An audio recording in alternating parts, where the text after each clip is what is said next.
Je suis donc actuellement à l'écoute des arguments des antisémites.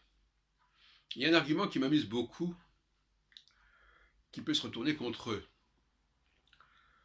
Quand ils disent que les Juifs exercent une grande influence sur le monde,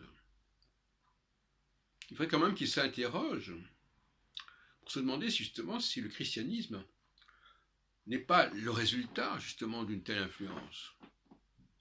Or apparemment, ce n'est pas une question qui leur vient à l'esprit. Moi, si j'étais chrétien, je me dirais, mais alors, peut-être qu'on a été manipulé avec cette sorte de Jésus, de christianisme, qui émane quand même des Juifs. Est-ce que peut-être les Juifs n'ont pas, et d'ailleurs c'est peut-être pas complètement faux, qui sait, n'ont pas infligé cette malencontreuse religion au monde? Allez savoir. Peut-être que tout le monothéisme est, est le résultat d'une influence juive, à la fois sur le monde arabe et sur le monde chrétien. Allez savoir. Donc, voilà des arguments. C'est-à-dire, on dit souvent que qu'on a la droite la plus bête du monde, mais alors, les arguments des antisémites ou des anti-juifs, ou des judéophobes, à mon avis, ils ne sont pas très réfléchis. Hein. Et alors, un autre point que j'aimerais bien préciser aussi, toujours dans le domaine théologique, mais pas, on n'est pas uniquement enfermé dans la théologie sur ce sujet, c'est que justement, les Hébreux, parce que c'est comme le terme qui convient, puisque dans l'Exode, Yahvé se présente comme le Dieu des Hébreux. Bon alors maintenant, les Juifs, c'est un concept purement géographique, ça vient de la Judée. Donc le terme plus exact. C'est pour ça d'ailleurs que notre télévision s'appelle Hébraïque Télé. Et donc, les Hébreux ne dépendent pas de Yahvé, ne dépendent pas de Jéhovah. C'est un peuple qui, à un moment donné, a fait alliance avec Jéhovah, tout comme Jéhovah ne dépend pas forcément des Hébreux. Là aussi, c'est comme dans un couple. Ce sont des gens qui ont eu d'abord leur vie, des entités qui ont eu des vies indépendantes, qui ont commencé à grandir. Quand on épouse quelqu'un, il ne nous connaît pas depuis l'enfance, généralement. Donc finalement, il y a une vie avant le mariage, il y a une vie avant l'alliance.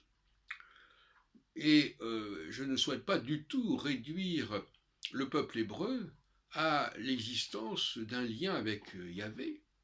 Et je n'ai pas du tout l'intention non plus de faire démarrer le peuple hébreu avec cette alliance, encore moins, bien évidemment. Je crois qu'il faut relativiser les questions religieuses. Cela dit, l'Ancien Testament nous apporte des informations intéressantes sur l'histoire de l'humanité, mais il faut les analyser correctement. Probable qu'il y a eu effectivement une sorte d'invasion extraterrestre sur l'humanité, qui a modifié l'humanité, qui a voulu la transformer, qui a voulu l'équiper de toutes sortes de technologies, de biotechnologies. J'en ai parlé déjà par ailleurs.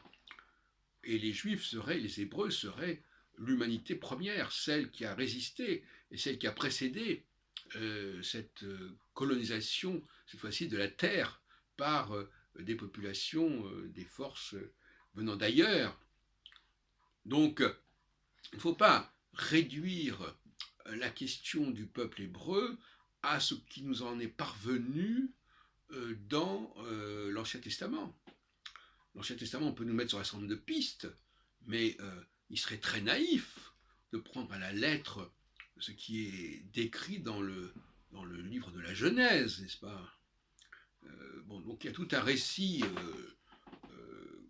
théologique sur l'histoire de Abraham, les Toldoth, l'histoire d'Abraham, l'histoire d'Isaac, l'histoire de Jacob, qui conduit au début de l'Exode à cette rencontre entre Yahvé qui se dit justement le Dieu d'Abraham, d'Isaac et de Jacob. Bon, très bien. Mais il faut relativiser la dimension religieuse de la judéité, ou de l'hébraïcité si on préfère. Les Juifs, les Hébreux peuvent exister sans Yahvé. Ils sont un peuple élu, probablement, par Yahvé, mais à mon avis, ils sont élus sans Yahvé. en ce sens qu'ils sont les héritiers ancestraux de l'humanité. Et c'est pour cela que l'antisémitisme et l'antijudaïsme a cette double face, qu'il est à la fois religieux et à la fois il est racial. Et probablement l'antisémitisme racial est plus dans le vrai que l'antisémitisme religieux, parce que l'antisémitisme racial, il remonte bien plus haut dans l'histoire de l'humanité, à moins que cet antisémitisme racial fasse naître la race juive avec le religieux, ce qui serait une forme d'expression assez maladroite. Ce qui fait qu'à un moment donné, il semble bien que même tous ces antisionistes, tous ces antisémites, s'appuient malgré tout sur le religieux, sur la rencontre entre... Donc finalement, c'est une cote mal taillée, je veux dire. Alors, ou bien on dit que c'est une race, et à ce moment-là, elle ne dépend pas des facteurs religieux. Mais on a l'impression qu'on a fait une sorte de mélange. Alors, au début, c'est religieux, et puis après, ça devient une race. Enfin, c'est un peu n'importe quoi. Voilà ce que je voulais vous dire dans cette nouvelle croisade que j'expose, qui est celle de la contre-attaque et celle qui consiste à faire comprendre aux chrétiens qu'ils ne sont pas à l'abri de toute critique et de toute riposte.